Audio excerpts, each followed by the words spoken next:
If you're looking for visionary conversations that push the boundaries of everything you thought you knew, welcome to Conversations Beyond the Cutting Edge, where every month, veteran broadcaster, author, and media consultant Sandie Sedgbeer invites two leading authorities from distinctly different fields to engage in a deep dialogue focusing on the latest discoveries, information, and insights on some of today's most provocative metaphysical topics.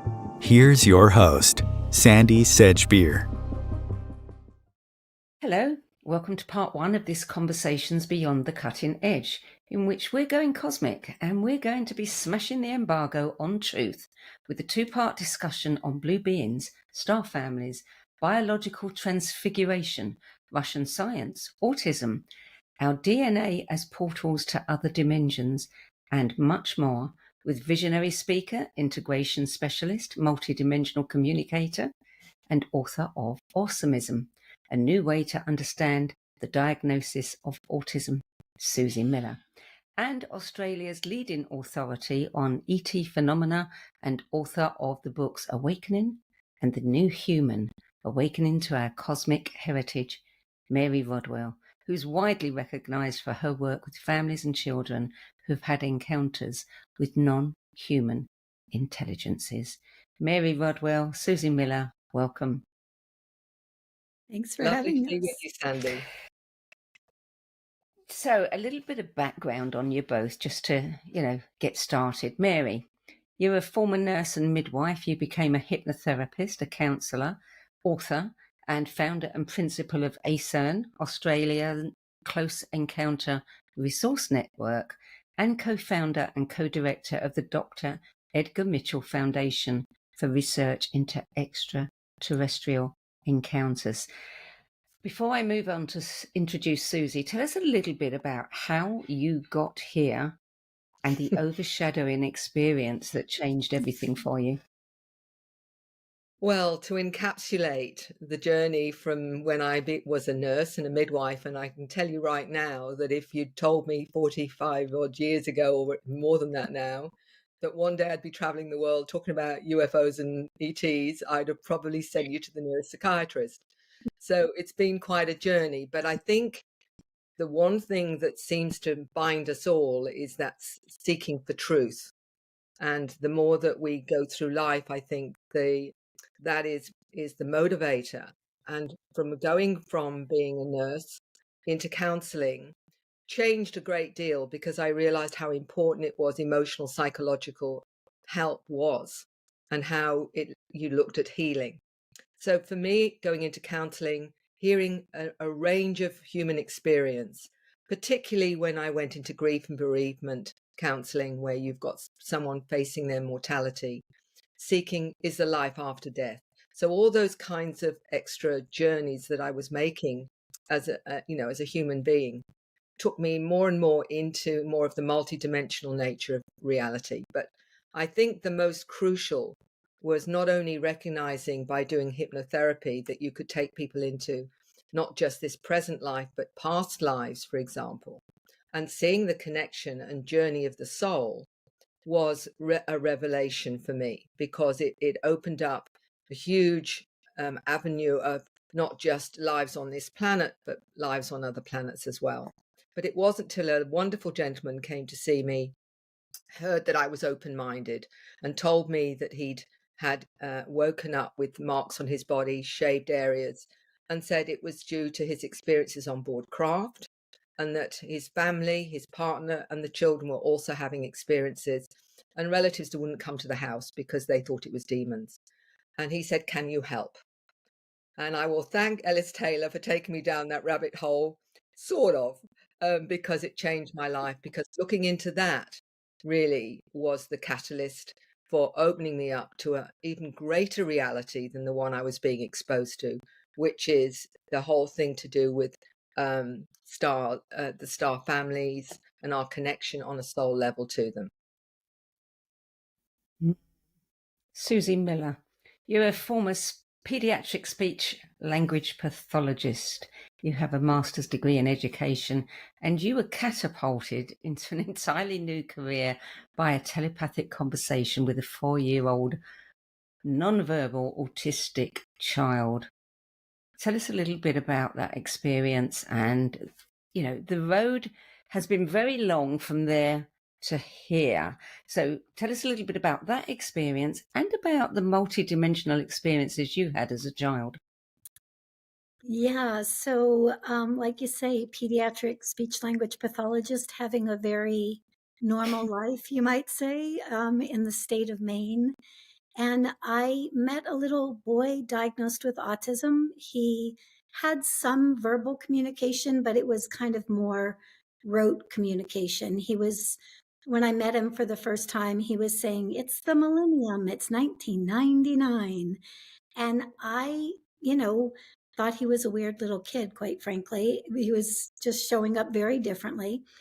But what he did is he came right over to me on that very first day I met him. He looked me in the eyes and he said, "Master." And when he said the word master, something happened in my body. It was like there was some physical reaction to that word that was happening. I took him to the back of the daycare center and sat down in front of the door so he couldn't get out because he wanted to be with his friends and that kind of thing. And what happened next was transformed my life, quite frankly, in every way. He basically showed me his light body floating above his physical body. When I saw it through my speech pathology eyes, however, I had no idea what I was seeing. It was a little outline of his body. It just looked like bright light. And there was a little tail hanging off the foot of the light body, and it just dipped right down into the top of his head and just kind of dangled right around his heart. Had no idea what I was seeing, no idea what that was about, kept rubbing my eyes. And I finally asked the very logical question, "What the heck am I seeing?" And when I asked that question in my head, I heard a little boy's voice back. And he said, "That's my light body. You're here to put my light body back into my physical body." Had no idea what he was talking about, no idea how to do that. But he basically took me through a year-long process where he came to me through telepathy. He came to me through bilocation in my dreams, you name it.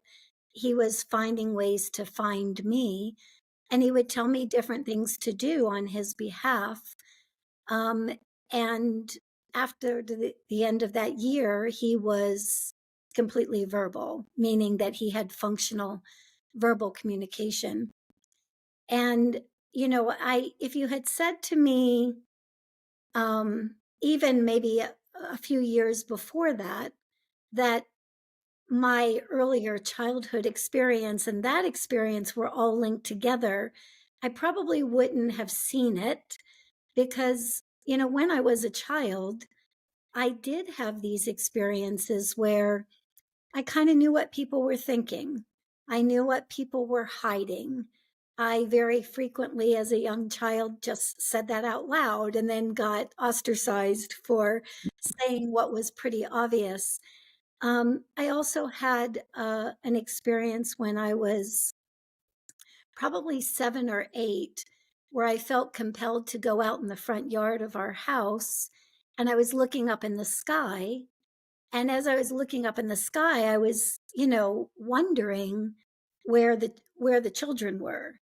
And I remember my mom coming outside and saying, "Susie, what are you doing? You're just staring up at the sky." And I said, "I'm waiting for the children." And she was in the physical world. So she was saying, "No, the children are in the neighborhood. Go play with the kids in the neighborhood." But I had no way of knowing then that who I was waiting for was these children that were going to be coming from other worlds and other realities with other capacities, and that I would somehow have something to do with them. So, yeah, quite a ride. Yeah. As I hinted at in the introduction, there's been a long-term embargo on truth. But now all of a sudden things are cracking open. People are beginning to speak and share. I mean, one example was Nancy Rebecca's interview with Pam Gregory when she talked about blue beings. And suddenly all these people were posting, I've seen blue beings, you know, but I kept it to myself.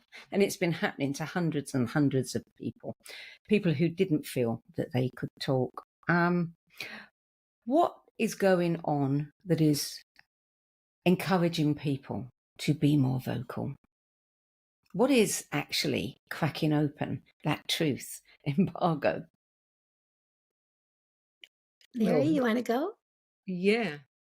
Well, the truth embargo, ultimately, we all realize has been going on for not just our lifetimes, but has been happening all through history, where anything that contradicted the consensus reality was frowned upon. And look what we did to anyone who was multidimensional. We burnt them as witches or whatever in the past. Yeah. The problem has been in terms of what is reality. We were, because of the Western society and the Western programming, is anything beyond your five senses wasn't acceptable as a reality. It's you making it up, your good imagination, or you're just downright crazy, has been put forward, for, many generations. So anyone having experiences like this, even, those that have come out as saying they're mediums or, or clairvoyant or whatever, was still got this, oh, it's all a bit weird and you're a bit strange, and are you sure you're not crazy? But what you were saying was, how has that shifted?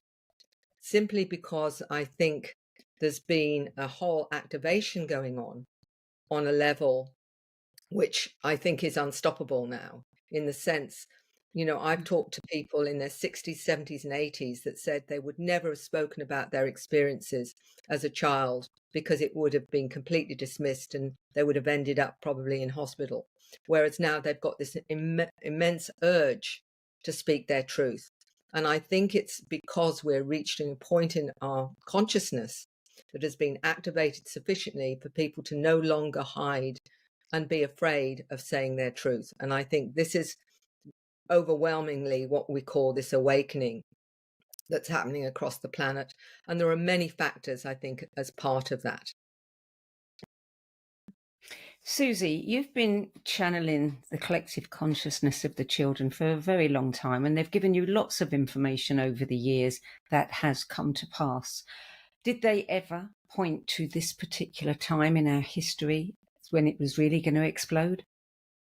They didn't necessarily say like a date and a time or that kind of thing, but what they would say often is, we are the new humans. We are literally a new species. This is we're a whole different level of consciousness, you might say. And so if a whole nother level of consciousness is able to be born onto the planet, literally born through people, be born onto the planet, then the collective consciousness is going to go up, right? If we see ourselves as a whole and we're at a certain vibrational frequency, let's say, and then all of a sudden these children start being born first as kind of a trickle and then in a mass, then that alone is going to shift that vibrational frequency into another reality. And what they would say over and over again is that as there's more of us, who are, you might say, perceiving reality through a more unified field instead of the field of separation, more of humanity is going to be able to jump on that bandwagon. I don't think that that's the only factor by any stretch. I think that there's all kinds of shifts and changes that are going on. But to me, the very fact that these children were able to be born at this time, and as far as I could tell, hadn't been born in physical bodies since the time of Lemuria when we had light bodies, that very fact that they were coming in mass, I thought, wow, we're getting ready for some massive shift in consciousness because those kids can be here now. Mary, you've said that there has been some help in upgrading our DNA, and these children, with the children that are being born now, those upgrades are presenting themselves in many cases as autism or neurodiverse in some form or another. If somebody is helping to upgrade, or something is helping to upgrade us, our DNA, why would they make it a challenge, for these children? What is the purpose of that? It's a good question, Sandie. And when I wrote The New Human, the reason that it was important to mention the children's stories is because of how profound they are in terms of their understanding. What I discovered was those that had had contact experiences as adults, that was looking at a genetic line of connection to these intelligences we call star nations or whatever. And they were having contact themselves and often the grandparents, etc. It was coming down family lines. And what surprised me to start with was they'd say, well, my child is having experiences and what have you, and I don't understand. And they've been given labels, dysfunctional labels like ADHD, autism, dyslexic, Asperger's, and what have you. And I was faced with, well, why would that be if I was seeing an upgrade going on with the awareness with each level of generation? Why would we suddenly then get what appears to be dysfunctional children? They were given, obviously, they were given labels metaphysically of indigos, crystal children, children of light, golden children, all these different names from a metaphysical point of view, but was still given dysfunctional labels in mainstream. And I couldn't understand this. But what I found, along with beautiful souls like Suzy, was they had other abilities and awareness that was a lot more solid with them than the older generations. In other words, they were talking to these intelligences. They were comfortable with them. They saw them as family. They often interpreted themselves, even as a small child, as a hybrid, part star nation, star being, part human, and coming out with this extraordinary information and also awareness, where they would say, I can communicate with animals, I can communicate with plants, I can communicate with meteorites, I can change the elements, I can talk to the elements. Now, is this all, on one hand, is this imagination, or is this actually a reality? And there was no question that as far as they were experiencing things, there was something very, very tangible going on there. So how is it that they're seen as dysfunctional? And that was the interesting question. And I always remember a kind of light bulb moment when I was in Hong Kong talking to an experiencer called Neil Gold, who in his 50s said, now I'd be labeled as ADHD. I always saw a multi-dimensional reality. He was the one communicating with light beings, wrote the book Close Encounters of the ADHD Kind. And he then it kind of triggered, because what he said to me was, I would retranslate ADHD as always dialed into higher dimensions. So what I was then understanding is each of those so-called labels had certain abilities, certain multidimensional awareness that wasn't as common in your average normal human. So, okay, so why make it difficult? The thing was that we have all been so programmed by the 3D matrix into denying our multidimensional abilities that I believe, these intelligences made it harder to program them. And by doing that, they were then considered dysfunctional. But really what it means is that they are literally always dialed into higher dimensions. And this is, and what do? We try and program them by giving them different medications to slow them down and slow down their frequency. That's what's being done. But actually, you don't need to do that. And in the book, when I wrote The New Human, there were protocols you can use from extra vitamins and minerals and other things that you can use to stabilize that. But you have got these amazing children coming from all over the galaxies to help with different abilities and awareness that have come to this planet now to be part of this new awakening process. But they are given still these labels because, you know, the mainstream are not comfortable with abilities like with autism, the telepathy side of it, with autism, for example.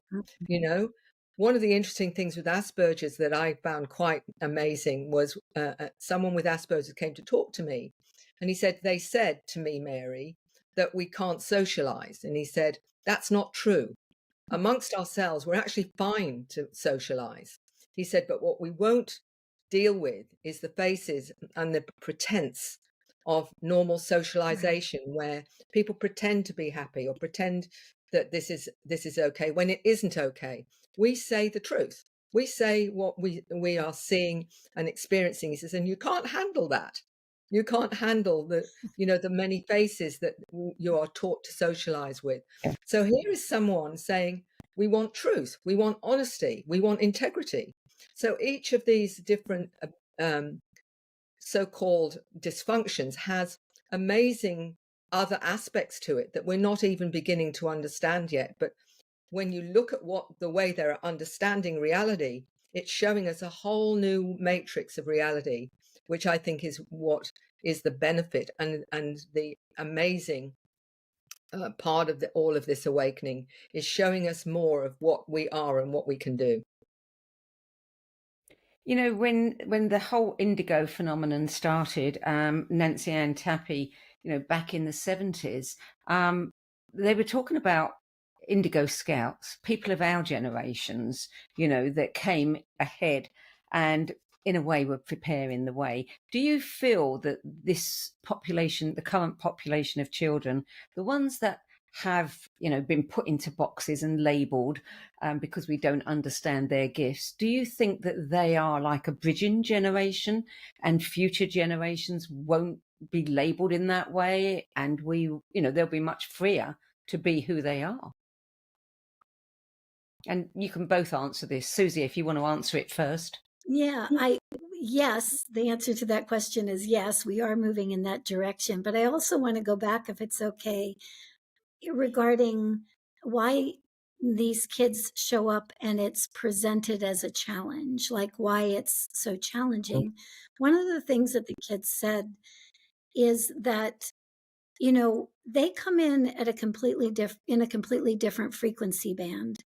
And the people that are identifying them as broken or needing of this, that, or the other thing are seeing them through a different lens altogether. They used to say, we come in kind of as these in our totality, like in our spherical nature, right? We're coming in from that level of consciousness.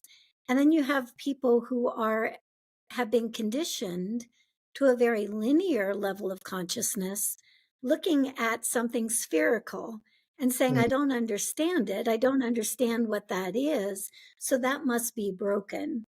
The other piece of that is that when we start projecting all of this energy of you're broken, we don't see your skill set, we don't see your capacity, the only thing these kids can really reflect back to us then is that they don't have a lot of their own baggage, you might say. So what they end up doing is reflecting back what we believe about them, and it's meant to be reflected back so that we can see it in ourselves. But because we're as arrogant as we are, and because we're as linear as we are, we don't look at them through the eyes of curiosity. And we know this is true because the very moment that somebody who is a therapist or is a psychiatrist or psychologist or educator, whoever, physician, starts breaking through that kind of facade, like starts having curiosity, this same population shows those same individuals something completely different about themselves than the person that's seeing them through the lens of you're broken. Yeah. Yeah. And from the parental standpoint, there's not a mother or a parent alive on this planet that won't do something for their children that they can't do for themselves. And so as this child is born to them and they don't understand, and, you know, parents will open up to telepathy. They'll Mm. open up to the challenges that they've had in their own life that might have conditioned them out Mm. of their own multidimensional capacity. So they're willing to work towards that. And if the child just showed up multidimensional, you might say, fully communicative, you know, let's hit you on the forehead and make everything all right, there would be no internal growth process, right? It would just be like it just shifted, but it Yeah. wouldn't be coming from the inside, which is where that multidimensionality always You know, is. that's very true, because when I was before I was producing Children of the New Earth, and I just had a section of it on Planet Lightworker, I used to get calls from grandparents, and those people, not the parents, grandparents, who would say to me, I never would have believed any of this spiritual shit, Yes. except I've got this grandchild. Yes. And it's so different than anything I've experienced, you know, that it's opened them up and they're looking for answers. Yeah. Well, I've had parents tell me over and over again, mothers especially, that even in utero, even when that child was, you know, being baked in the womb, that there was all kinds of spiritual experiences that were starting to happen for that mother. So the vibration of that being coming into physicality was enough to start to evoke some of the spiritual capacity that the parent might have covered up or been Mm, conditioned out of. So mm. Mary, do you have any experience of this or anything to add to what Susie said there? Oh, I can, everything Susie's saying makes absolute sense to me because I agree wholeheartedly with the wonderful way these children are reflecting to us our limits and helping us to appreciate what's actually we've sensed maybe on some level in some ways, but the child has brought it together. I was only recently showing in a presentation a 7-year-old who actually explained that she was a hybrid, part blue avian, part human, and she was describing how she does healing with the frequencies and what have you. And she says, and what I'm doing is I'm giving the person the ability to heal themselves. So here is this 7-year-old quite aware and describing in detail how she was doing it. And I realized more and more that once you bring in those frequencies, that frequency is not only embodied in that beautiful soul that's come in, but it's also for those that are ready for it, it's being picked up by those around her. And this is what's actually part of this awakening, which Susie's quite right, as far as I'm concerned. Every one of these new human generations are bringing in this awakening frequency, and they know how to tap into our consciousness and activate us so that we can expand as well. So absolutely, I agree with Susie 100% on that. Both of you work with children and you work with parents, and both of you provide information and support for those people. Where are you getting your information of how to work with the parents and the children? Mary, you can go first. Well, the bit I missed out previously was about 30 years ago. I was invited by a group to learn how to open up more multidimensionally. And by that, I mean tapping into remote healing, energy work, connecting to what I call my team. Whether you call that your higher self, oversoul, or guides or teachers, it doesn't really matter. It's what connects you to more of your own higher self awareness. And I found that after doing that for 3 years with a wonderful group of people, it showed me that everyone has that part to themselves that can tap into the multidimensional reality. We all have that capacity. It's often shut down very quickly and it can be due to a religious limit. It could be due to an educational limit, scientific limit, or whatever. But bluntly, what it enabled me to do was to trust what I would call that inner wisdom that was coming through me, and also to recognize the source, which was really important for me because I consider myself very sort of down to earth, which is quite an amusing one, really, isn't it? But that's how I saw myself as an ex-nurse midwife, But what was wonderful about was I was realizing that I was tapping into a higher source of information and knowledge that was very useful, very helpful. And I could question it, I could get it verified, and that was really important to me. So when I started working in this field where I'm working with children and adults that also were opening up multidimensionally, it allowed me to understand how it worked. So I could understand when they said, well, I just get a sense of this, or there's just a knowing, or I get these downloads of information, and they make absolute sense. And sometimes they're things I don't know anything about. It could be quantum physics. It could be codes. It could be, pictures of different beings, or I'm sensing beings. I understood because I had spent 3 years working with that awareness with myself to the point where I could understand how it works. So I knew what to say, how to help them understand it, and often give them tools to do so. So my work changed not just from working through hypnosis as ways of getting answers, but assisting people to have a better sense of their own connection and how to work with it in ways that gave them confidence and whatever.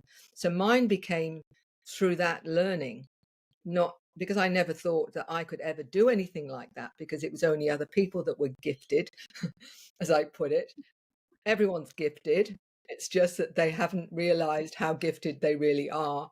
And it's reminding them of that ability, reminding them that they can tap in to that awareness and that higher wisdom, whether they see it as their higher self, or, they're super conscious, or whether they see it as guides or teachers. Really doesn't matter as long as it's useful and helpful to them.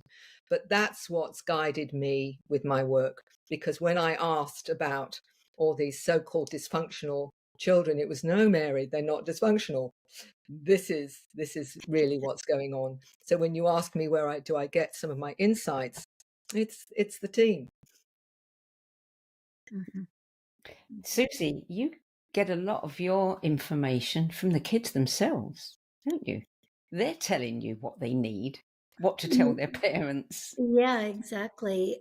Yeah, and again, kind of like right after Riley, what I don't very often say, in interviews is that whole year that Riley was coming back and forth and was kind of opening my consciousness back up. I think he was opening me back up to what I came with, but that I had suppressed. And so I had all kinds of guides coming. I mean, literally physically manifesting, whether they were blue beings or whether they were somebody sitting on the end of the bed trying to teach me or remind me that I knew light language, or that I knew how to use laser hands, or it was just a crazy making time, because on the one hand it was so exciting to learn all these things or remember all these things, and on the other hand it was a little bit more than my little Susie brain could handle at the time. But over the years, what's happened is, and I only know this in retrospect, honestly, Sandie, but what I know now is that that field of consciousness that is the collective of these new children, that's a vast field of consciousness. That field of consciousness holds capacities you know that most human beings don't consider that are available to them. And so as I started working with the kids themselves, they would expand me a little bit more, and they would expand me a little bit more, and there would be times where so much new information would come in again from that consciousness. It was like they were trickling it in, and I would like, okay, I can't work with you guys. And I would stop working for like a year, or I would stop working for periods of times just so that could get integrated. And then it would happen again. So I like that it kind of happened that way as well, because it's left no doubt in my mind that that consciousness can help humanity evolve. It's helped me evolve. It's helped me remember skill sets that I didn't know I had. And so, yeah, to your point, very often if I ask them and just say, okay, these are the questions that we have for you, they'll just tell me. They'll just tell me what the answer is. I give that to the parents. What's been trickier is, again, because the parents have a certain perception of who their child is or who their child is not, there's also needing to be a little bit of an education between what the kids are actually saying and what the parent is hearing. And so, helping people to shift that the way they see these children has also been a big part of that. But it's also what has had to happen for me as I've been working with them too. So yeah, the information does come from them for sure. I can't tell the difference anymore. Yeah. Well, we're going to take a short break now. You're listening to Conversations Beyond the Cutting Edge. I'm Sandie Sedgbeer, and smashing the embargo on truth with me today are founder and principal of Australian Close Encounter Resource Network and author of The New Human, Mary Rodwell, and integration specialist, CEO and founder of Blue Star Education and Research, and author of Awesomeism, a new way to understand the diagnosis of autism, Suzy Miller. Still to come, who are these kids? Where are they from? Why are they here? What do we need to know about science in Russia? And is our DNA really a portal to other dimensions? Stay tuned. Welcome to Om Times TV. Hello, I'm Sandie Sedgbeer, host of Om Times' flagship radio show, What Is Going On?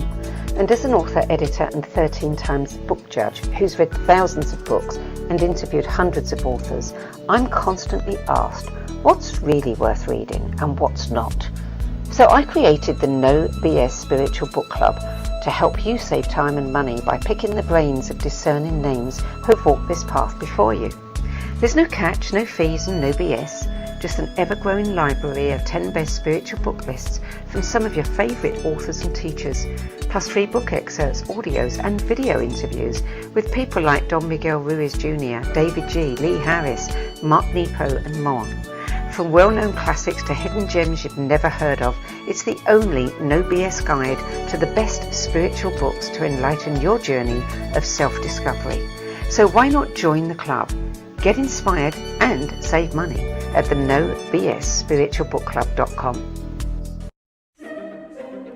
Imagine becoming a super influencer. Reinvent yourself, invest in your brand, and then manifest your success with a robust spheric approach. Om Times Media and Broadcasting offers a unique and multifaceted way to become the spiritual and conscious influencer you deserve to be by putting your message across our powerful platform with its proven record of integrity and excellence. Through our produced shows, Om Times offers the opportunity to become a social media TV personality, a radio show host, an Om Times magazine columnist, and a syndicated podcaster, all in one shot.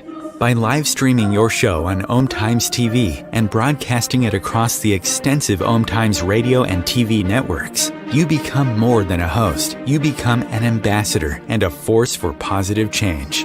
Om Times. Open yourself to the possibilities.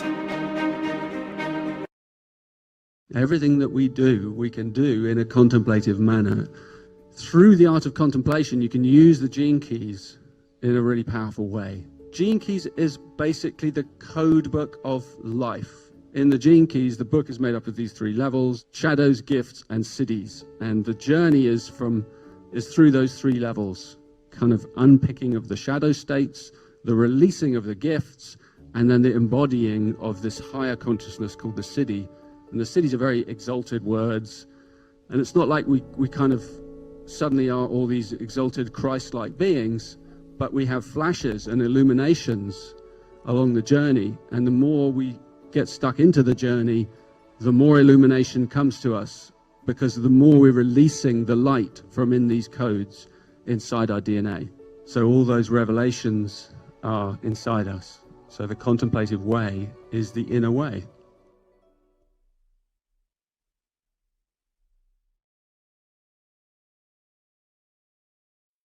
There are 16 million children struggling with hunger in America. That's 1 in 5 daughters, sons, neighbors, and classmates who don't know where their next meal is coming from. Yet billions of pounds of good food go to waste every year. It's time we do something about it. Feeding America is a nationwide network of food banks that helps provide meals to millions of kids and families in need. Visit feedingamerica.org to help them feed even more. Together, we can solve hunger. Together, we're feeding America. Welcome back. Mary Rodwell, Suzy Miller. I'd like to hear about some of your experiences with the kids, who they are, where they're coming from, what they can do and why they're here. And I know this is a vast topic and you've both had so many experiences with kids, but, you know, if we could keep it fairly brief, because we've got a lot of ground to cover in this show. Mary, would you like to start and tell us about some of the experiences, what you know about why they're here and where they come from? Well, Sandie, as you say, there have been many hundreds now of children that have talked to me about who they are and why they've come. And in this very room, to give your listeners a bit of an idea, is a young 8-year-old came into my room to tell me about his experiences. And by the way, the picture that you see, half of it anyway, on my wall, he immediately went up to that and said, I've been there. I see the planets. The planets are a bit bigger when I went past them. He talked about going into other galaxies through that particular Stargate. So I had that all interpreted in the space of a few minutes. He couldn't take his eyes off it. So he started to tell me, and I'll use this as the main one, is that he's incarnated from the mantis beings. The mantis are his ancestors. That when he goes on board craft, sometimes he evaporates. In other words, his consciousness goes into a mantis form. And he talked about going on board craft with 2 of his schoolmates. And he explained that when he goes on board, they're being taught how to complex information. And he described that there were other children. Some of them, I said, well, did they all look like, humans? He said some of them were like humans, but not exactly like humans because of big eyes. And he said, but we were taught to use our minds to do various things and taught very complex information. So I remember saying to him, complex information, can you tell me what some of that is? He said, no, it's too complex for you. And then he proceeded to tell me, I said, did you ever talk to the children that from your school that weren't up there with you? And he got very agitated and very upset. And he said, no, because he said, I couldn't talk to them. I wanted to, but Mum wouldn't let me. And then Mum piped in and said, well, I didn't want him, appearing strange or weird. So I was trying to protect him. So this gives you a bit of an overview of one child and their experiences and how they're trying to manage their multidimensional experiences with everyday life and what's expected of them as a human being. And that's pretty classic with many of them. I remember one 12-year-old explaining to me that when she goes into the classroom, she said the teacher's saying one thing, and if it's inaccurate, my blue guide and my friend tells me, don't listen to that. That's not accurate. This is what you need to know. Another one of 13 saying to, she said, my teacher is often, she said, talking about things and saying things to us, but what she's saying and what she's thinking are very different. And often what she's thinking isn't very nice. That will give you a bit of an overview of how it is for these amazing children that can tap into your energy, tap into what's going on with you, your motivation. And this is the problem for them, is living in a world where so much isn't coming from a truthful place and an honest place. So that's what comes over time and time again, is the disparity between their reality and the reality they're taught is the one they should accept. Suzy. Yeah, First, I just want to say, Mary, I still concur with that because I've heard this over and over and over again where children have so often said, it's like, why would we want to verbally communicate when people think one thing and say something else? It's very confusing to us when we're trying to bring that language through. And why would we do that? One of my favorite stories is around the kids is I was working for a while. I kept hearing different children who I was working with. They would say something about the timeless nature of our being. And that's a big esoteric concept, a philosophical concept. I didn't really know what that meant, but I just kept hearing it, look into the timeless nature of our being. And I kept asking, it's like, I don't quite understand what that means.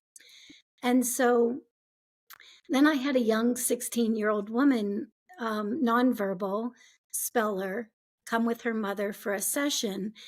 And her mother said to me, my daughter wants you to help her be, help her be better at her job. She doesn't want you to tell her not to do her job or to back up from her job. And I said, I won't tell her that. And what's her job? And this young woman knew that she was the kind of soul that when children on this planet were calling out for support for one reason or another, that she was almost like that angelic presence that heard that call and supported, right?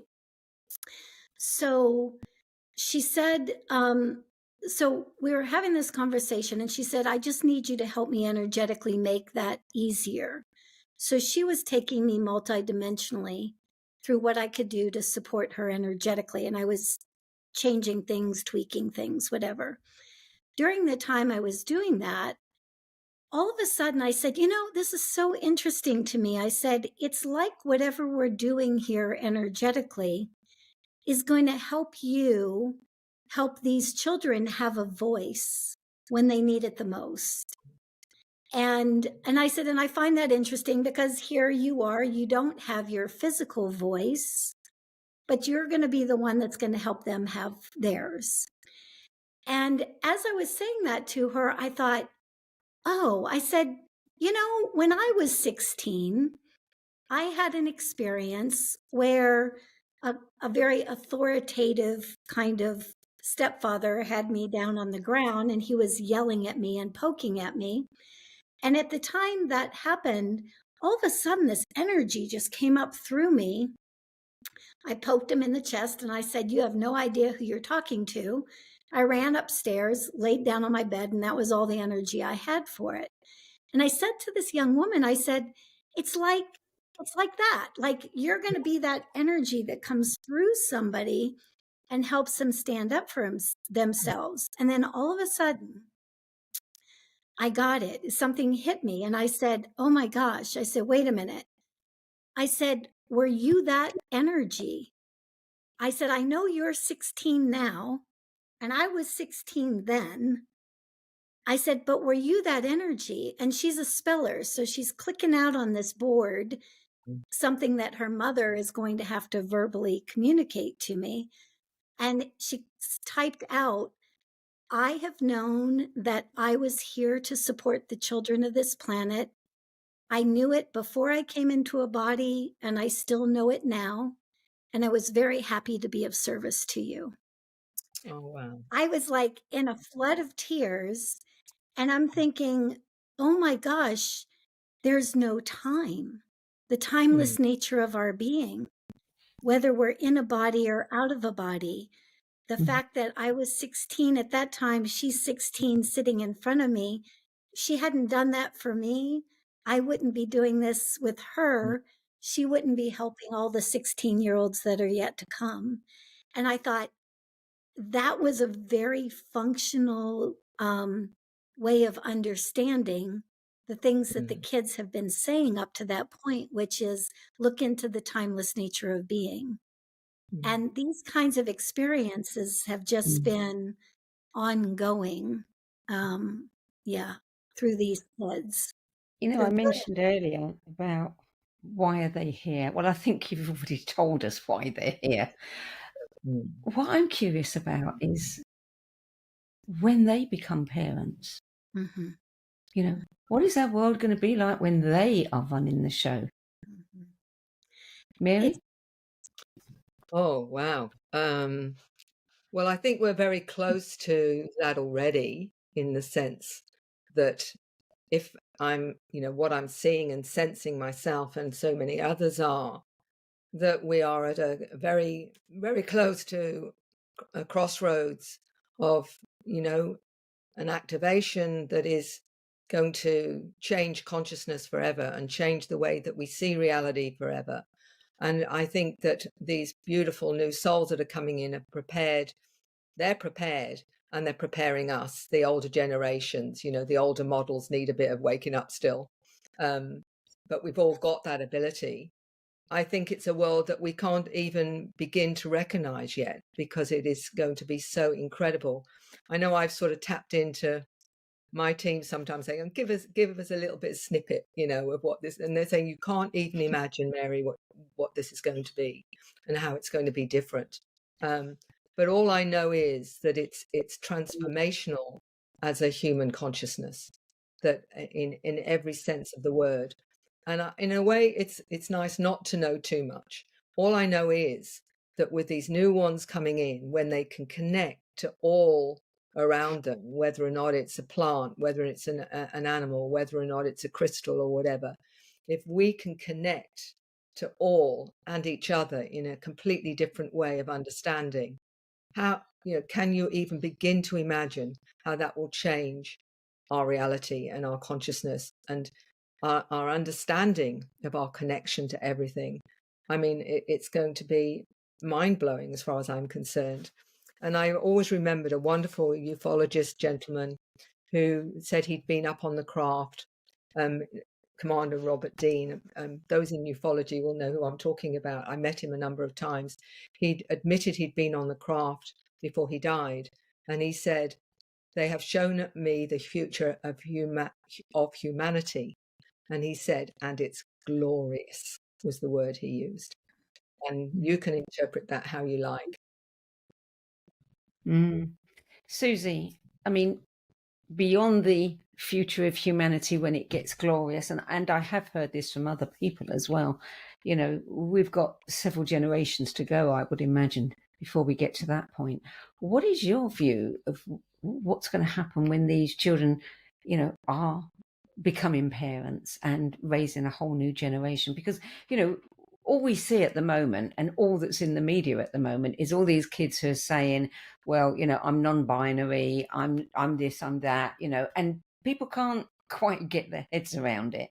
So, how does that unravel when those kids are sort of in their 20s and 30s and thinking about possible procreation? Mm-hmm.